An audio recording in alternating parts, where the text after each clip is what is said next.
नमस्कार मित्रांनो, मंथन चॅनल मध्ये आपलं स्वागत आहे. शिक्षणाचे वाजले 12 म्हणजे शिक्षणाचे वाजले 12 म्हणलं की प्रत्येकाच्या अंगाला काटा आल्याशिवाय राहणार नाही. कारण शिक्षण म्हणजे या मानवी जीवनातलं सगळ्यात अविभाज्य घटक. ज्या शिक्षणाने माणूस हा सुसंस्कृत होतो, ज्ञानी होतो, देशाच्या विकासासाठी प्रबळ बनवण्यासाठी सगळ्यात मोठं रसायन म्हणून शिक्षणाला पाहिलं जातं. आणि शिक्षणच हा समाजाचा विकास घडवत असतो. पण सध्या बीड जिल्ह्यात शिक्षणाचे 12 वाजलेले आहेत. कारण की ज्या पद्धतीच्या माहिती आणि ज्या पद्धतीच्या SITच्या चौकशाच्या घेऱ्यात बीड जिल्ह्याच्या 30 संस्था चौकशीत आल्यात ना, त्यामुळं आज या 30 संस्थांच्या कारभारावर ज्या पद्धतीने SIT ही चौकशीची ससेमिरा लावते, त्यामुळं शिक्षणाचे कसे 12 वाजलेले आहेत हे आता उघड व्हायला सुरुवात झालेली. खऱ्या अर्थाने शिंदे आणि फुलारी या दोन अधिकाऱ्यांच्या बडतर्फी निलंबनानंतर कारण की शासकीय कामात बडतर्फी होत नाही आता जॉब सिक्युरिटी ऍक्ट प्रमाणे. त्याच्यावर आधी निलंबनाची कारवाई केली जाते आणि जर तो खूप मोठा दोषी आढळला तर नाही, खूप मोठा दोषी आढळला तर त्याच्यावर बडतर्फ केलं जातं.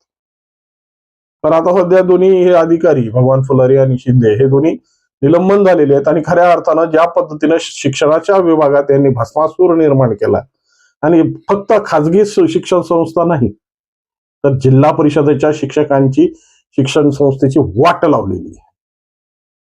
ही वाट ही धग प्रत्येक तांडे वस्तीपर्यंत पोहोचली. ज्या पद्धतीनं शिक्षणाच्या जीवावर जिल्हा विकासाचा आलेख घटत असतो, या भस्मासुरांनी किंवा यांना साथ देणाऱ्या नराधमांनी शिक्षणाची बट्ट्याबोळ केलाय. हा बट्ट्याबोळ सामाजिक, सांस्कृतिक आणि शैक्षणिक वारशाला वर मिरे वाटणार आहे. वास्तविक स्वरूपात ज्या पद्धतीनं शिक्षण हे वाघिणीचं दूध आहे म्हणून बाबासाहेबांनी शिक्षणाचं महत्व पटवून दिलं, ज्या सावित्रीबाई फुलेंनी अंगावर शेणाचे घाव सोसून सामाजिक विकासासाठी शिक्षणाची जी भूमिका मांडली, त्या शिक्षणाच्या भूमिकेत आज कशा पद्धतीने भ्रष्टाचार बोकाळला आहे ना, त्याची ही प्रत्यक्ष प्रामाणिक उत्तर आहेत. आज खऱ्या अर्थानं ज्या पद्धतीनं सामाजिक क्षेत्रामध्ये ज्या शिक्षणाच्या जोरावर, ज्या शिक्षणाच्या घटकांवर अनेक जिल्ह्यांनी आपला अटकेपार झेंडा लावलाय.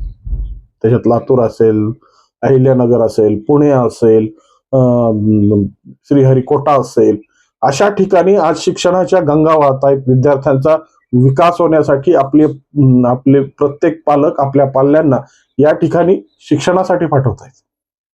मात्र बीड जिल्हा हा सगळ्यात मोठा संत महंतांचा जिल्हा असून, ज्ञानवंतांचा जिल्हा असून, आद्यकवींचा जिल्हा असून, प्रतिभेचा जिल्हा असून, या बीड जिल्ह्यात ज्या पद्धतीच्या शिक्षण संस्थेच्या घोटाळ्यांमुळे शिक्षणावर वरवंटा फिरवला ना, तर खऱ्या अर्थानं याला दोषी कोण आहे? परिस्थिती आहे, समाज आहे की राजकारण आहे? कारण की परिस्थिती म्हणावी तर 90च्या किंवा 2000च्या दशकाच्या अगोदर ज्या पद्धतीने शिक्षणाचे वारे वाहत होते आणि ज्या पद्धतीने शिक्षण संस्था कार्यान्वित होत्या, त्याचा जर आलेख बघितला तर बीड जिल्ह्याचा हा प्रवास सुखरूप होता. पण 2000च्या नंतर ज्या पद्धतीच्या राजकीय भूमिका बदलत गेल्या आणि राजकीय समीकरणामध्ये हळूहळू अस्थिरता निर्माण व्हायला सुरुवात झाली, त्यामुळं सामाजिक परिस्थितीमध्ये बीड जिल्ह्यात या शिक्षण विभागाचा बट्ट्याबोळ करण्यात आला. पण हा बट्ट्याबोळ प्रत्येक ठिकाणी होता. तो खाजगी शिक्षण संस्थेत होता आणि जिल्हा परिषद शिक्षण संस्थेत होता. जिल्हा परिषदेच्या ज्या शाळा नावाजलेल्या म्हणून एक ठिकाणी पाहिल्या जायच्या, त्या शिक्षण संस्थेवर आता अतिक्रमण होत आहेत. त्यांच्या जागा लाटण्याचा प्रयत्न केला जातो. बिल्डिंग डिसमेंटल करण्यात आलेल्या. आणि ज्या खाजगी शाळांचा म्हणजे संस्थेचा जो उपयोग कुठला आहे ना, मग त्याच्यात इंग्रजी माध्यम असतील, मोठमोठ्या संस्थानं असतील, मोठमोठ्या पद्धतीनं असेल, आजही बीड जिल्ह्यात खऱ्या अर्थानं जर व्यावसायिक शिक्षणाच्या संदर्भात किंवा भविष्य घडवणाऱ्याच्या शिक्षण देणाऱ्या ज्या संस्था आहेत, त्या फक्त बोटावर मोजण्या इतके. त्या बोटावर मोजणाऱ्या शिक्षण संस्थेमध्ये प्रवेश घ्यावा की नाही घ्यावा, हाही सगळ्यात मोठा पालकांसमोर प्रश्न असतो. कारण की विद्यार्थी घडणार नाही. आणि ज्या पद्धतीच्या माग प्रसार माध्यमांवर म्हणजे गट शिक्षणाधिकाऱ्यांच्या करामती, शिक्षणाधिकाऱ्यांच्या करामती, शिक्षकांच्या करामती ज्या पद्धतीनं व्हायरल झाल्या ना, वाढत गेल्या, त्यामुळं सामाजिक चौकटीमध्ये आता शिक्षणाच्या बाबतीत पालक किती चिंताग्रस्त आहेत याची आता द्वेतक मिळू लागली. प्रत्येक ठिकाणी फक्त माजलेला आहे तो भ्रष्टाचार. मग या भ्रष्टाचाराच्या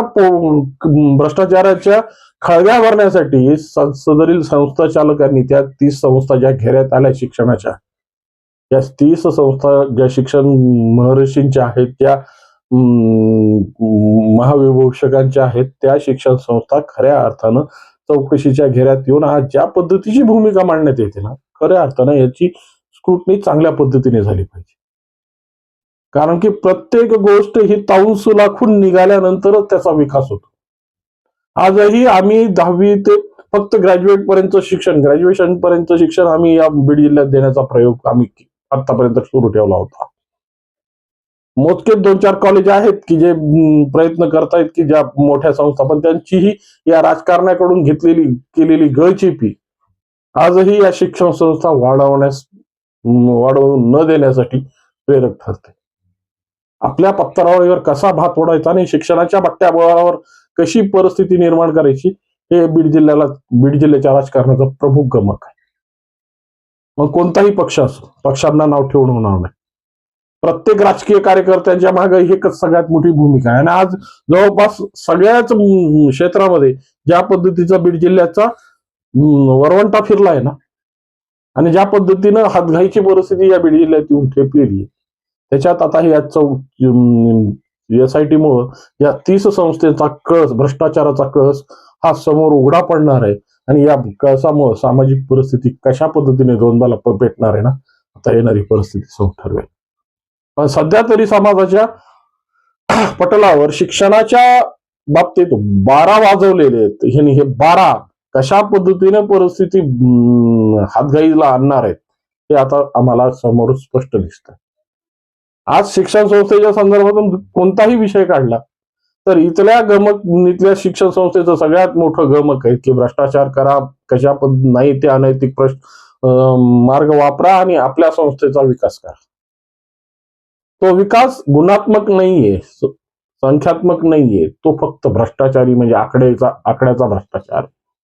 आणि या आकड्यांचा जो विकास आहे, तो आकड्यांचा विकास कशा पद्धतीने शिगेला पोहोचलाय ना, तर एखाद्या सुशिक्षित बेरोजगार ज्याचा DED झालाय त्याला एखाद्याला जर विचारलं की आज शिक्षकाचा रेट काय चालू आहे, तो रेट सांगताना त्याची जीभ अडकळते ना, जी लपलपते ना, तीच खऱ्या अर्थानं शिक्षण व्यवस्थेची नांदी आहे.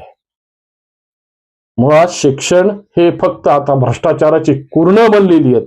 आणि हे कुर्ण हे नेत्यांना, कार्यकर्त्यांना आणि या शिक्षण महर्षींना चरण्यासाठी सोडलेली आहेत. त्यामुळं खऱ्या अर्थानं ज्या शिक्षणाच्यामुळं समाज परिवर्तित होतो, ज्या शिक्षणामुळं सामाजिक भूमिका बदलते, ज्या शिक्षणामुळं लोकांना मानवी संवेदना कळतात, त्या संवेदनेवर आज बीड जिल्ह्याने वरवंटा फिरवला म्हणलं तरी कमी पडणार नाही. चौकशीच्या घेऱ्यात अनेक आहेत. तर या चौकशीच्या मध्ये कशा पद्धतीनं किती लाटलेली माया ही जमा करून ठेवली आणि ज्या 500 कोटीचा जो भ्रष्टाचार म्हणून त्या भगवान फुलारी आणि शिंदेवर जी निलंबनाची कारवाई झाली आहे ना, खऱ्या अर्थानं ह्याला पोषित करणारे किती महर्षी होते हे आता समोर येणं गरजेचं आहे. कारण की आजही ज्या पद्धतीची परिस्थिती बीड जिल्ह्याची वाताहतीची झालेली आहे, आज बीड जिल्ह्यामध्ये ज्या पद्धतीनं अपराधिक भूमिका वाढतायत, ज्या पद्धतीने बेरोजगारीचा भस्मासूर समोर येतोय, किंवा जी कुशल काम करणारी यंत्रणा इथं नसल्यामुळं फक्त निर्माण होते ती फक्त भ्रष्टाचाराची पोकळी. आणि या भ्रष्टाचाराच्या पोकळीवर आता प्रत्येक ठिकाणी आपल्या पद्धतीनं वरवंटा फिरवण्याचं काम आहे. पण आता शिक्षणाच्या विभागात ज्या पद्धतीचे 12 वाजून सामाजिक परिस्थिती हे द्वंद्वाला आणून सोडली ना, ती द्वंद्व खऱ्या अर्थात आता पालक याला किती प्रतिसाद देतील आणि पालकांकडून ह्याच्या संदर्भातून किती सकारात्मकता पुढे येईल याच्यावरच या पुढच्या भवितव्याची नांदी ठरणार आहे. तरी या संदर्भात आपल्या मनात काही प्रश्न असतील किंवा आपल्याला काही या संदर्भात वाटत असेल तर 100% कॉमेंट्स च्या माध्यमातून कळवा. व्हिडिओ आवडला असेल तर लाईक, शेअर आणि सबस्क्राईब करायला विसरू नका. नमस्कार.